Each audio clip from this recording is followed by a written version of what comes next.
BESTA TV stand, 120 centimeter version from Ikea. Hey everyone, welcome back to the Clueless Dad. Today we're gonna unbox, assemble, and review the 120 centimeter BESTA TV stand from Ikea.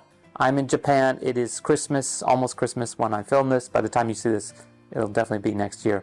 So let's get started on it in time lapse, and I'll do a little voiceover to explain as we go. Okay, so first of all, this is 120 centimeters by 40 centimeters by 38 centimeters. So it's not the widest. They definitely have wider ones. This one in Japan, actually pretty cheap. Only $79.99 Japanese yen, which comes out to about $52 at the current exchange rate, of course, which is very good. And Ikea has different prices in different countries. So if you try to buy this in the US, it's like $75 or $79 plus tax. So definitely a much better price right here, right now. But with inflation, things are changing so fast. So anyway, check your price. By the time this video comes out, it might have changed. So when it comes to TV stands, of course, Ikea has dozens and dozens.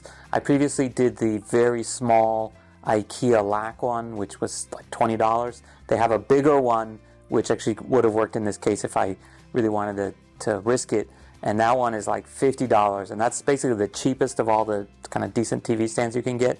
Very minimalistic. It's literally the LAC series. So same as that square table that you've definitely seen before.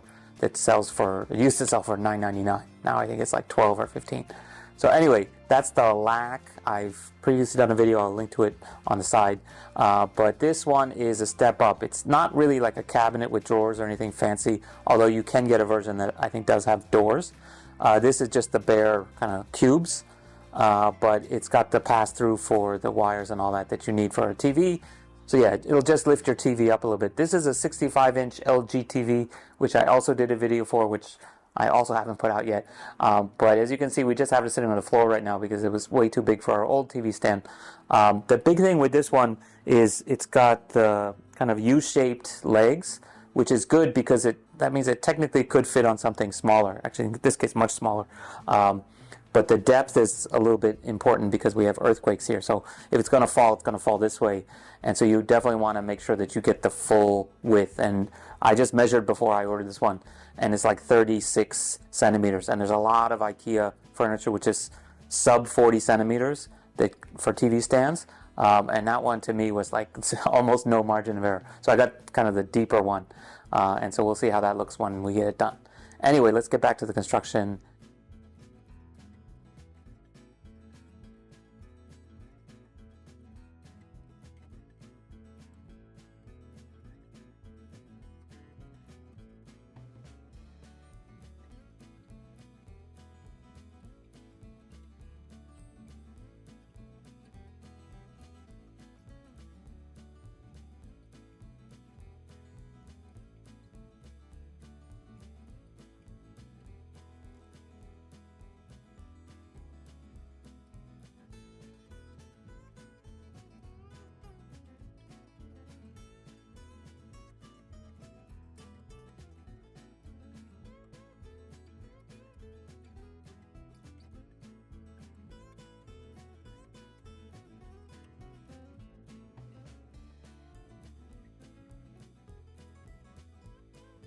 Okay, here we are, LG TV 65-inch on top of the BESTA. Fits pretty nicely. It has about 2 or 3 inches in the front, and now I have it all the way back to the wall. So basically the full width plus 2 inches. Yeah, not too bad. I have to say I really don't like the way that they did the back panel. So in the instructions it'll show you there's 2 of these kind of fiberboard panels with a little one in between. I don't know why they couldn't just do one, or actually like not just 2 but 1 piece total, because obviously they have enough space in the box, but they decided to split it into 3 pieces. Maybe it matters for like they reuse it for the other versions of the BESTA or something like that. But the problem is you have to slide the middle piece in between these other 2 with these rubber bumpers, and I couldn't even get it to fit right. I was seriously thinking about just not doing it at all. Basically it only matters because if you can see light behind here. So yeah, that's annoying. You can skip the brackets if you're not mounting it to the wall, because there's no point in mounting it to the wall if it's just this short sitting on the floor. And then obviously don't put the feet on if you are. So yeah, a lot of variation, and then obviously extra steps if you're putting any shelves in here. This one, even though I didn't get the version with the shelves, obviously has the holes for the shelves if you wanted to come in and do that later. I guess the doors as well.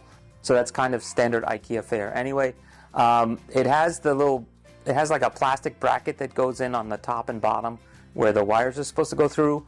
Obviously the bottom one only matters if you're mounting it on the wall, and I guess you can have a bracket for mounting your TV go through there too, which obviously I don't have to worry about.